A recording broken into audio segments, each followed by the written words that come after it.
It's Naija Mouthpiece again. Today we welcome our esteemed viewers to this wonderful episode. My name is Phillips Ayo DK, also known as Mega, and today is exceptional because this gentleman we're going to be showcasing today, we've been after him for a couple of months, and it's not because he's been a difficult person, but because he's someone that has got a lot on him. He's a Nigerian that has gone out of the norm to do the nation proud. His brand is an exceptional brand. He's the MD CEO, Matlock Bakery Incorporated, Canada. And if I ever want to say worldwide, his name is Mr. Wale Rabiu. Thanks so much. Thank you, Mr. Wale Rabiu. Yeah. We've given a snippet about your bio, but it will do our viewers a whole lot of good. If you can let us know a little more about yourself. Okay, thank you so much, and thanks for making this happen. And I appreciate your patience, with the several times that we've tried to schedule this. I've been extremely busy inside of Canada and even outside of Canada in the last couple of months. But thanks for making this happen. I really appreciate the effort. Yeah. So my name is Wale Rabiu, and I am the CEO of Matlock Bakery. Matlock Bakery is a business that I set up with my wife in 2018, and she's part of the business. She's for some reason she's not available now. Otherwise, she would have been part of interview. So I think I arrived in Canada in 2016. Wow. And we started the business in 2018. The business is a bakery business, but I am not a baker. So I call myself an entrepreneur, I call myself a businessman, but we decided to go into business of bread. So that is why we're here today. Okay, sir. Yeah. Thank you so much. What is your background? Educational background. I have a BSc from Ogun State University, BSc in accounting. Then I went to University of Ibadan. Then I graduated with Masters in Managerial Psychology in University of Ibadan. I also have a Masters in Business Administration MBA from University of Leicester in UK. When I arrived in Canada, I enrolled for the PMI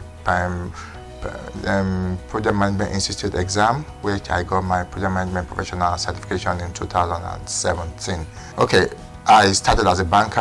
I worked in MTN. I think I would say the bulk of my work life, my career life has been in telecoms. I was in MTN for 14 years.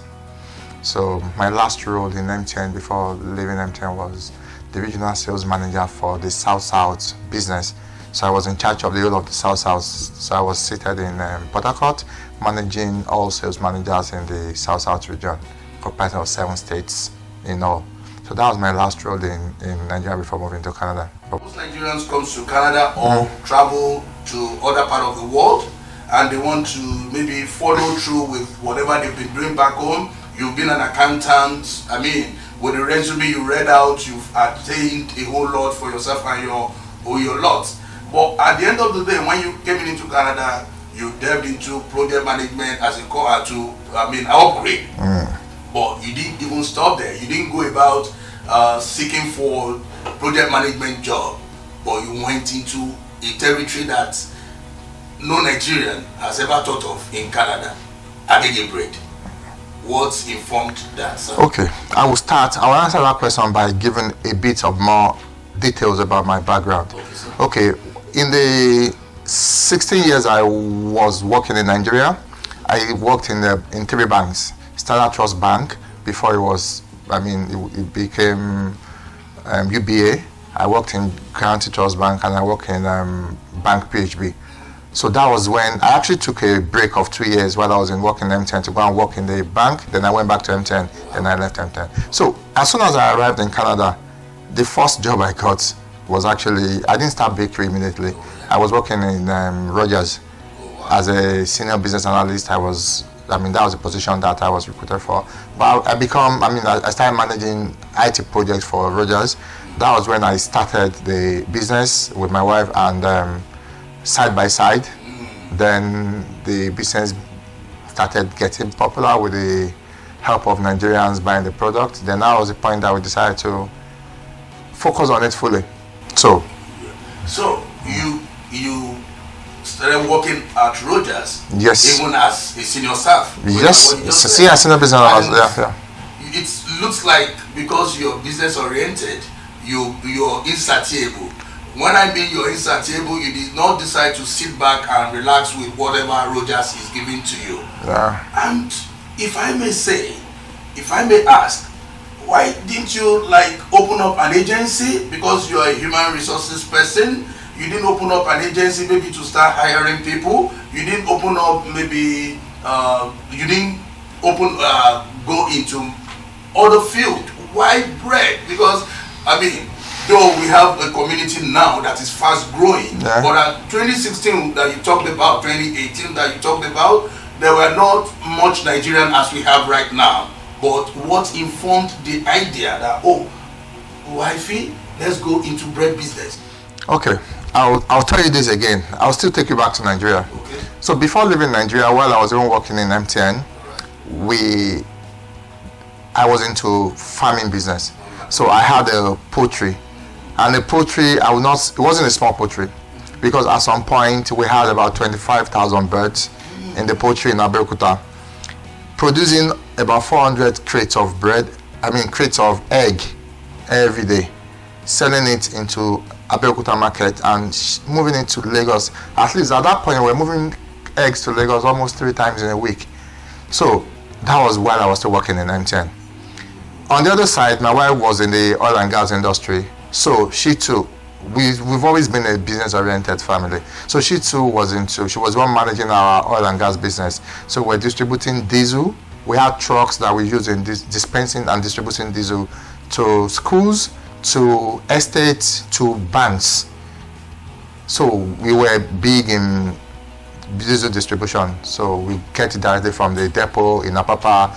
We had contract deals with so many banks, estates, and schools that were given distributing diesel. So before leaving Nigeria, and I tell people, I would say conveniently that whatever we have achieved with our business in Canada, everything came from back home, from Nigeria. So it's what the Nigeria has built into us that we're able to express it. So coming here, we were ready and we were determined to take advantage of any business that will come our way. So when we arrived there, how did we even go into the bread business? So many factors, but I'll tell you the ones I remember. My wife was pregnant with her last born then, and she wanted to eat bread. She was craving, the way married women will be craving for, pregnant women will be craving for bread. So she wanted bread. And at that point, there was no one single Nigerian bakery in the whole of Ontario. Ontario being the biggest province in terms of population, in terms of size, No single Nigerian bakery. So all the breads that the Nigerian community were eating were either the Dempster Wonder Bread of this world or the Ghanaian bread, because there are about 4 Ghanaian bakeries at that point. So that's when we realized that, okay, even let's look at it from the African grocery business point of view. Nigerians play a major role in the when we talk about the purchasing power. Yes. And we're the one eating most of the bread. We just thought of it, okay, and this bread did not even taste like our bread, but that was the closest we could get to our bread, the taste of our bread.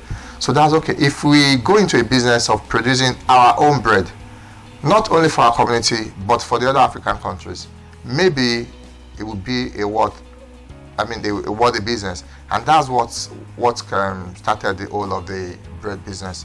Of course, I spoke with a couple of friends that then they were customers, but now we're very good friends. That gave me much more information about the business, the bread business in Canada.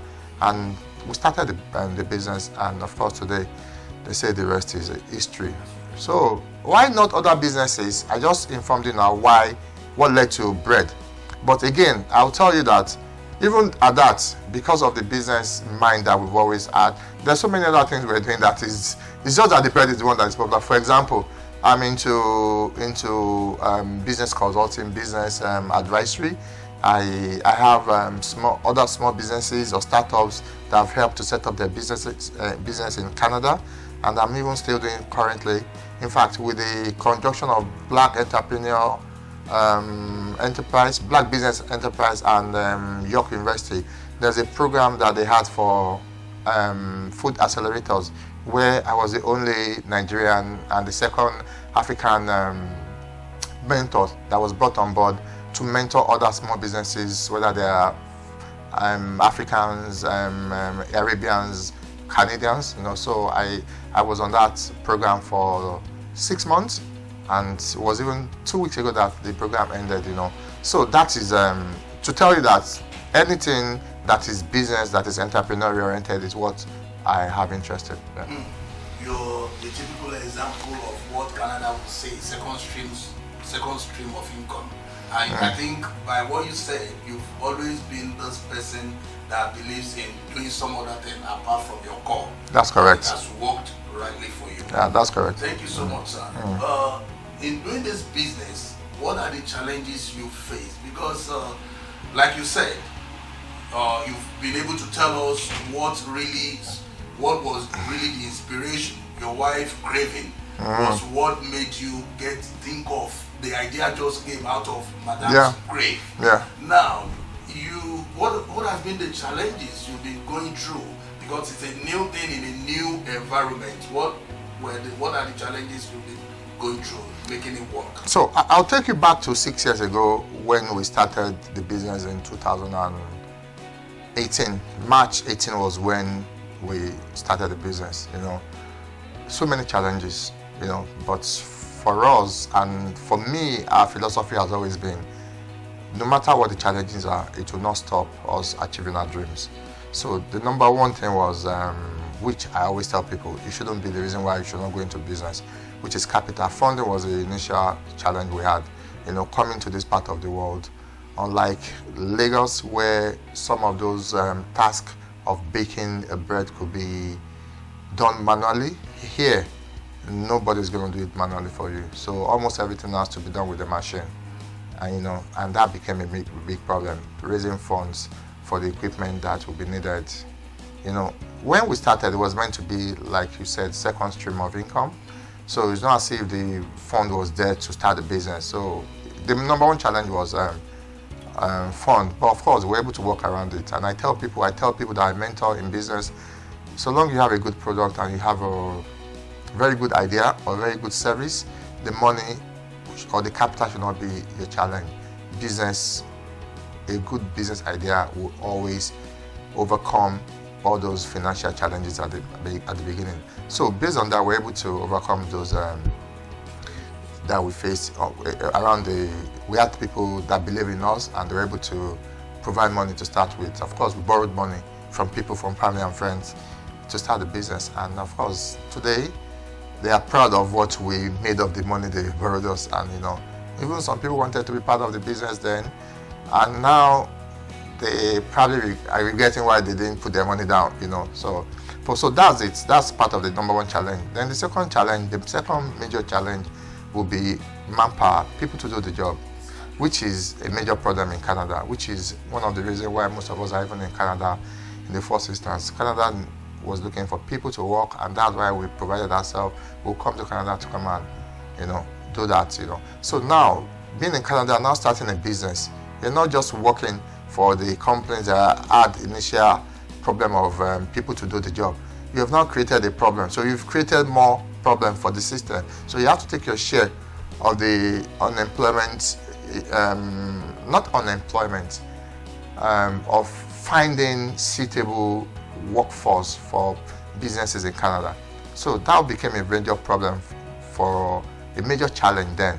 But of course, we worked around it. We were able to get the government to give us approval to recruit people from back home, from Nigeria, through the labor market impact assessment program. So we've been bringing, right now we have 4 people that have landed in Nigeria, in Canada from Nigeria. working in our bakery locations, and we have even more coming that we're helping to come to Canada to come and get the necessary experience that will be useful for them to stay here, and they can decide to go back to Nigeria and even make the experience count back home and develop our industries, our food industry back home too. Thank you so very much. I want to ask you a question, but before I go into the question about that other one, we're going to go on a short break. And by the time we come from the short break, please don't change the dial. It's still going to be explosive because he's got so many things to tell us as a community. We are proud to have him representing Nigeria positively here in Canada. If you want Agege bread, don't think if you leave Nigeria and come to Canada, you won't get it. With Grey Matlock, Agege bread is presently available. I am Kasmi Okedenechi. If you give me the next 90 seconds of your time, you'll become richer and wealthier. I am a real estate broker, property developer, and investment advisor. At Kasmi Retail, we specialize in helping people increase their net worth as we guide them to invest in only profitable real estate portfolio. We have created a reliable and more profitable real estate investment plan that beats any annual percent yield APY that your bank can offer. With our real estate buyback plan, you can earn up to 25%, 40% and 50% in 6 months, 10 months, and 12 months, respectively. You ask me, how does this work? To get started, all you have to do is to call my number on the screen, which is 081-865-78916. I'll be more than willing to provide you with all the information that you need and answer all your questions. You can follow us on all social media platforms at Kasmi Realty or subscribe to our YouTube channel. You don't have to miss this opportunity. Let me wait, they drive your bus. Let me wait, they drive your keke. My baloso. Let me wait, they run around. Let me they do the job. My baloso. Welcome back, our esteemed viewers at home. Like I said, we have a special person on set today, Mr. Rabiu. He's been a very help in present need for Nigerian community. To be honest, he just talked about something, bringing in a couple of Nigerians to Canada to come and work in his company. It's a testament of so much that he has done to upgrade the community. And I know by the time we're through with this segment of this interview, you will know that whatever we've said, time that we've taken, making sure we get him on Naija Mouthpiece is worth it. Thank you very much. So, Mr. Adewale, I would want to ask you, because when I went through your profile as a person, because if we want to go work with a person on this interview, we'll try as much as possible to look into their profile and be sure that we're giving out our esteemed viewers what they deserve what they deserve. Now, I saw a couple of times that you've had affiliation with Brampton municipality. I've seen when the mayor of Brampton came to visit your bakery. Could you please tell us what is really going on between you and Brampton? Okay, that's a very good question because I get that a lot. Why is Brampton interested in you, or why are you interested in Brampton? Why is it always Brampton? Well, Brampton has been a very wonderful city for us. You know, when we started the business, we had options of going to so many other cities to set up a business. But I think I listened to a friend of mine that advised that, because at that point we're living in Milton. So of course the only thing, or the first thing that comes to your mind will be, let me have the business in my proximity. Yes, you know. But I listened to a very good friend of mine that advised that, why not Brampton? Brampton is a bit more central because we want to go into business of distributing, servicing African grocery stores. If you're servicing them or any other bigger stores, you know, for that matter. Now, if you're doing that from Milton, you're a bit skewed to the west. Why not stay in Brampton where you can access so many other cities from Brampton? That's how it started. Then we got a place in Brampton, and again, the Rogers office I was working then was in Brampton. That's the biggest, they call it campus. biggest office is in Brampton. That's the biggest office in Ontario, is in Brampton. So it was just about 5 minutes from where we got that first location. Then we set up. I think we were very impressed with the ease of doing business in Brampton. Registering business in Brampton was very easy. All the checks were done properly, so there was no compromise regarding whether the safety of employees, safety of the food itself, or any other facet that we needed to have on board before we started the business. But it was just the ease of doing business in Brampton. Beyond just the ease of registering and starting the business, we now see the city showing interest in how business will grow, understanding the importance of small businesses in the city and how it helps the productivity and the economy of the city. And of course, we give that to the mayor of Brampton with the other executive or other council members, the councillors, and the rest of the team in Brampton. They did so much. I can't start enumerating one by one what City of Brampton has done for our business. Is it the video that went viral? And I'm sure that's the reason why you're here today. So the video went viral. A lot of people were exposed to our business, despite the community knowing about our brand. But the video that the City of Brampton and the Mayor of Brampton posted on the internet went viral, and that brought about a lot of publicity that even increased our awareness and businesses generally, So apart from that, there's so many programs that the City of Brampton has invited us to be part of. For example, a couple of months ago, just about 12 months ago, there was my Main Street program that is selecting key businesses in the City of Brampton, and they supported those businesses with some grants. It wasn't a loan. We got $10,000. We didn't solicit for it. We didn't apply for it. So we're just picked as part of the businesses in the street of Brampton, and that's how we got that, and we're able to use that to even did a bit of renovation work, improve our customer service area, which was one of the reasons why they gave the money to us. So, and that's what's an example of how the City of Brampton has been very helpful, not just to our business and some other businesses anyway, but mainly because, of course, in the community, ours is a bit much more out there, and that's why. So I know some other businesses are enjoying this too from the City of Brampton. So it's just a bit of so we try as much as possible to replicate the good gesture we're getting from the city, and how else can we do it but to tell people about the goodness, about the good things that the city is doing to businesses in Brampton. And to be fair to Mayor Patrick Brown, yeah. his support for black community has been unparalleled. It's been exceptional. Yeah. The man is good. Anytime you call him, you want him on your program, so long as it is positive, he comes. Definitely. So he's been a very wonderful person. Yeah. Thank you so much for that explanation. So again, because like you said, few of the things that made us keep pursuing you, that want to have you on set. I walked into No Frills and I saw Agege Bread. And No Frills is one of the superstores in Canada that has over 100 branches. I mean, if Agege Bread can be found in No Frills, it means Matlock is doing pretty big.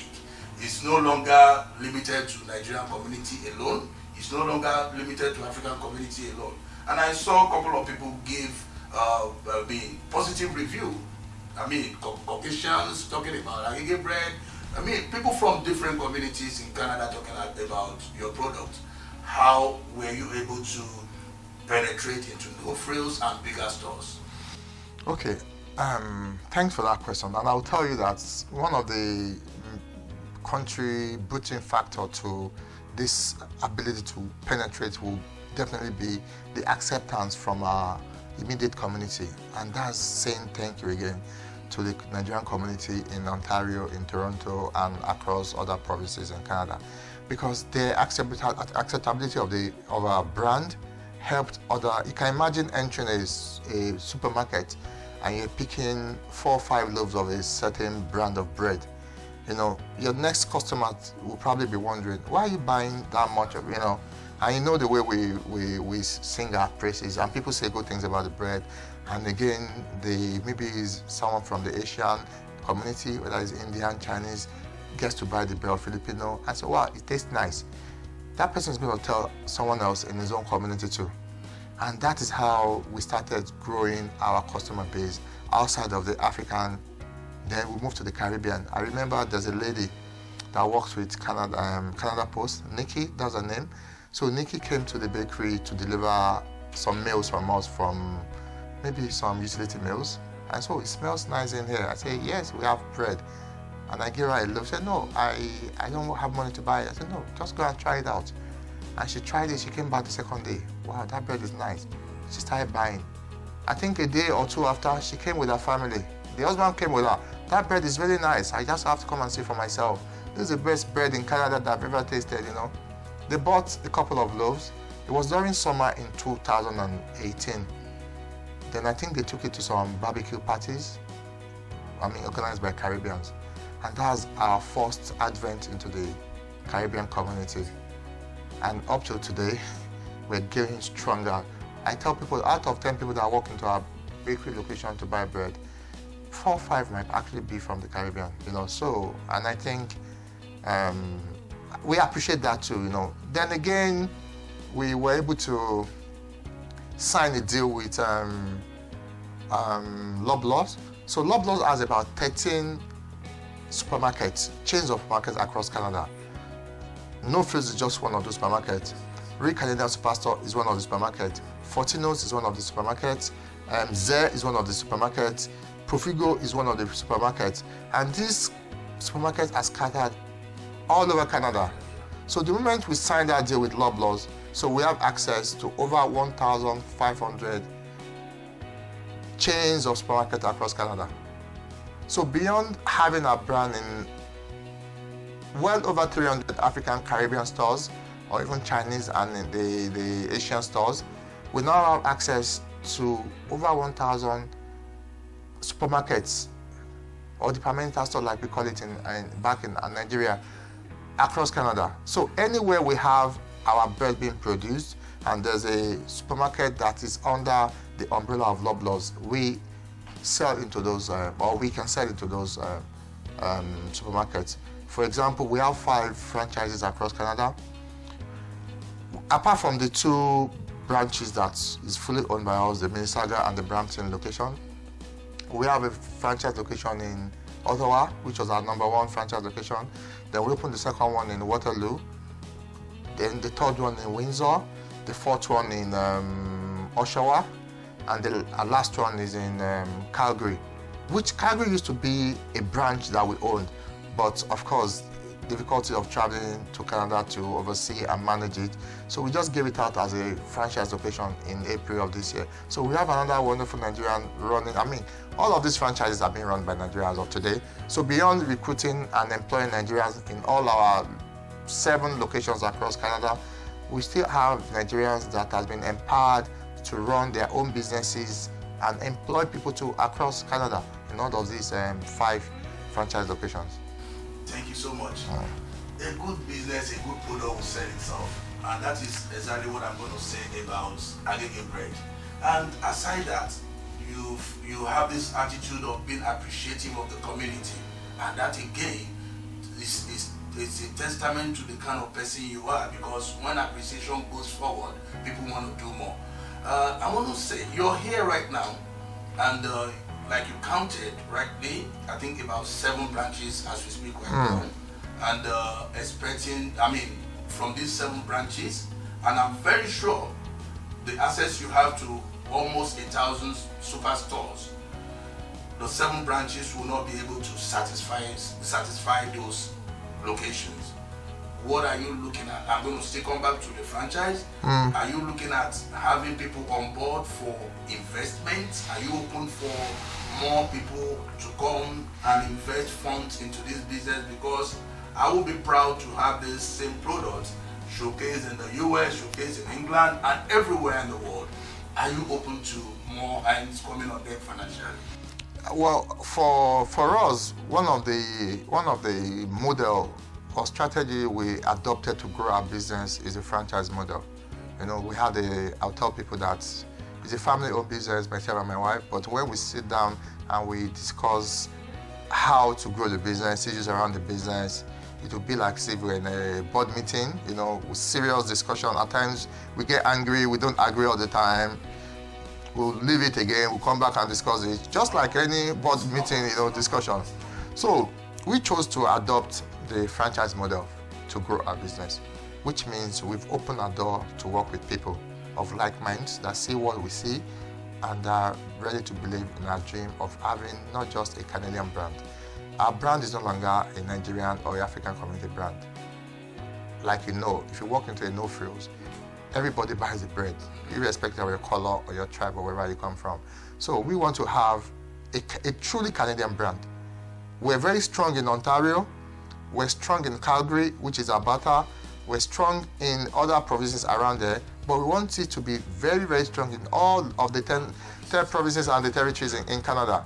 So as soon as we capture that, you know, one of the things we do to make sure we do that, I mean, we do to make sure we achieve our dreams and vision for the businesses, we have a footprint of what we want to be.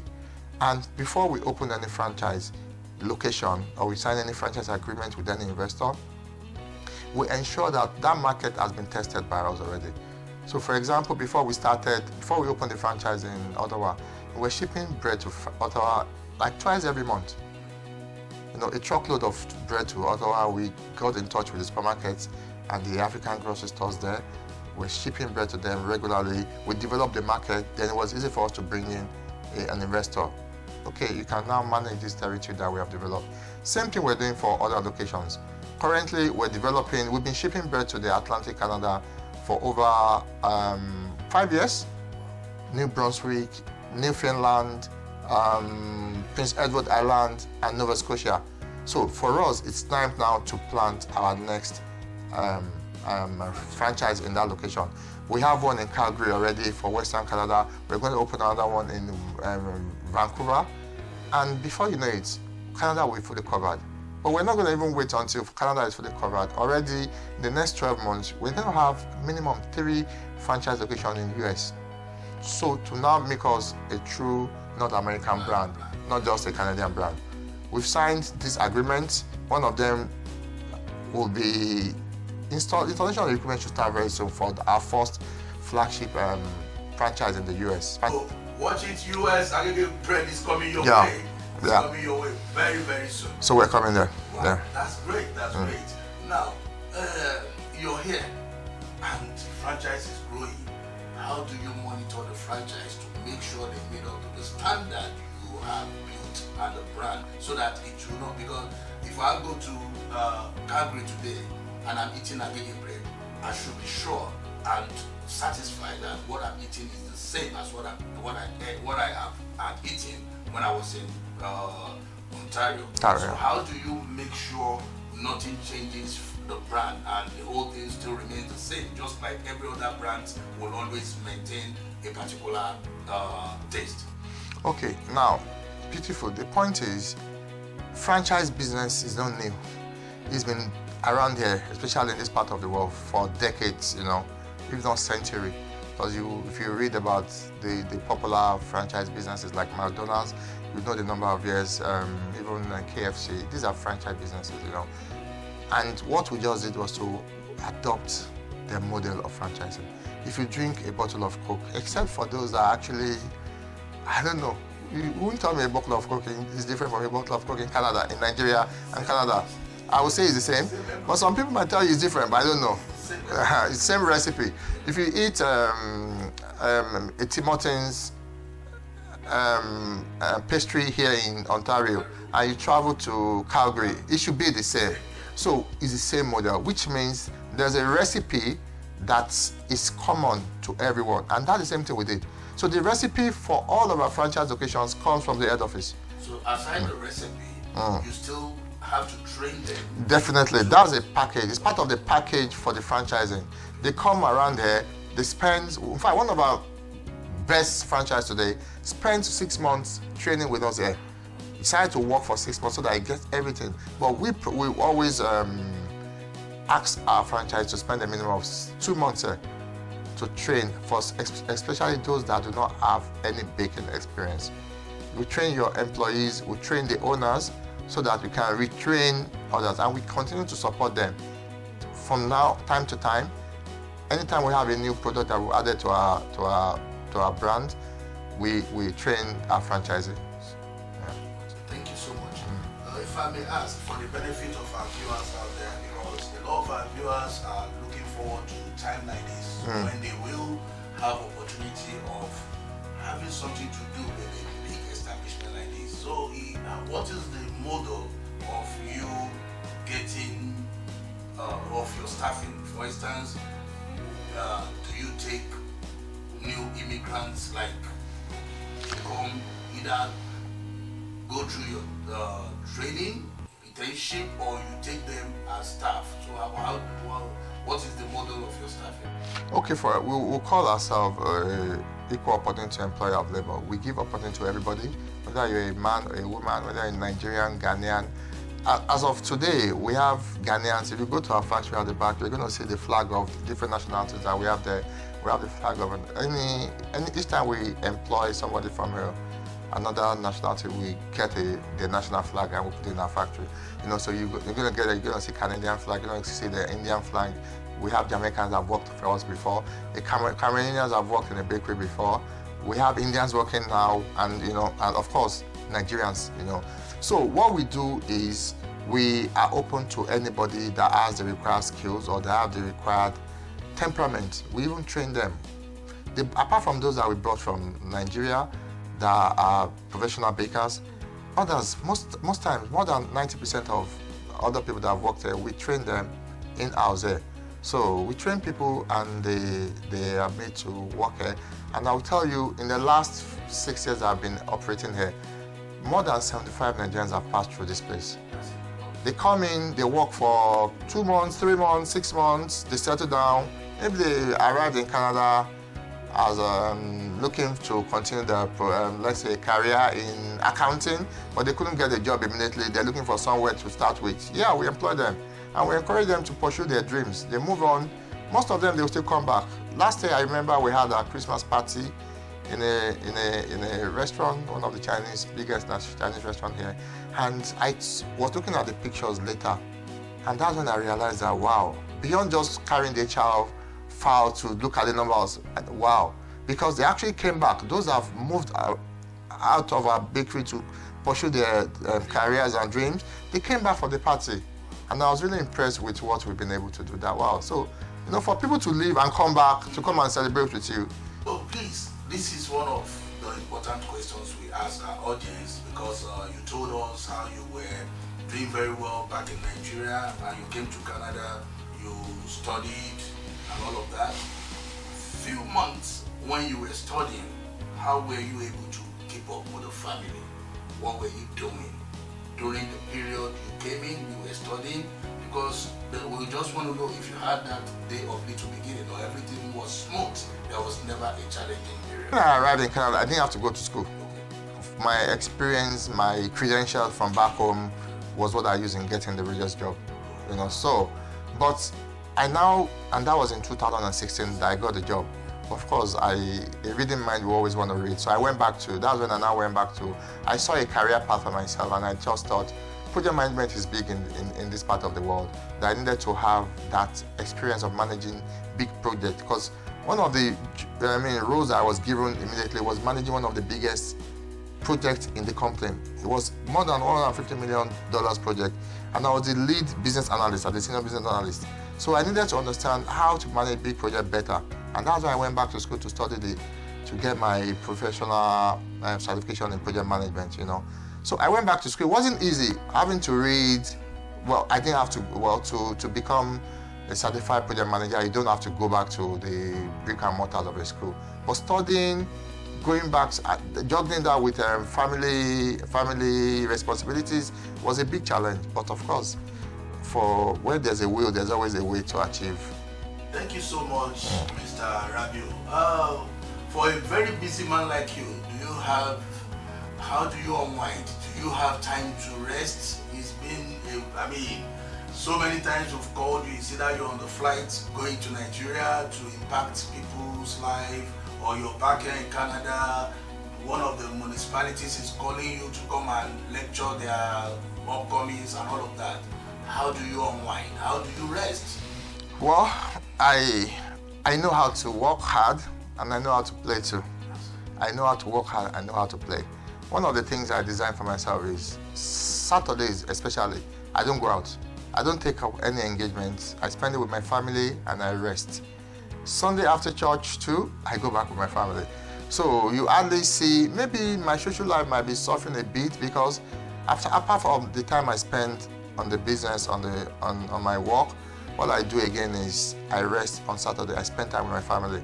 I rarely go for social events except for very close family friends because I needed to provide time for my family. So, but if happens to, then I will expect my family. I have a party to attend today. It's important, I have to attend it. But Saturday is when I choose to rest and focus on my family and play hard the same way I work hard too. Thank you so much. We really appreciate your time. But before we let you go, we would give you a minute or two to speak to our audience, and that will be your parting speech, because God has been gracious to you, and we need you to encourage people that are looking up to people like you and people out there that are looking up to becoming something, to make something out of their lives. Okay, thanks for that. I think that would be a very good way to end it, truly. And what I have to tell to our audience, and I think I want to talk more about Nigerians this time around, because we're all here in diaspora. We're representing our country, irrespective of the challenges back home. Every country in the world has their own challenges. We owe it to our country to be good representative of our country. I think you all agree with me that we are built specially. Nigerians are built specially. If we follow our dreams, we will achieve a lot in this part of the world, because we've gone through even tougher challenges back home.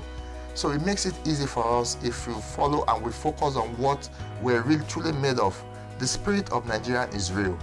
We can achieve a lot. And when we get here and we represent our country very well, we should not forget our people back home. Our people, not necessarily our family, but everybody, even the country needs us. And anybody that is worthy of the success he has achieved should never forget where you're coming from. So always employ people, represent Nigeria very well, be a good ambassador of the country, do what you have to do to be successful. It's not easy to be successful, especially in business or even in career life. Do all you have to do. We're hardworking people, but once we achieve this success, don't forget Nigeria. Nigeria more peace. Thank you for making this happen. I appreciate it.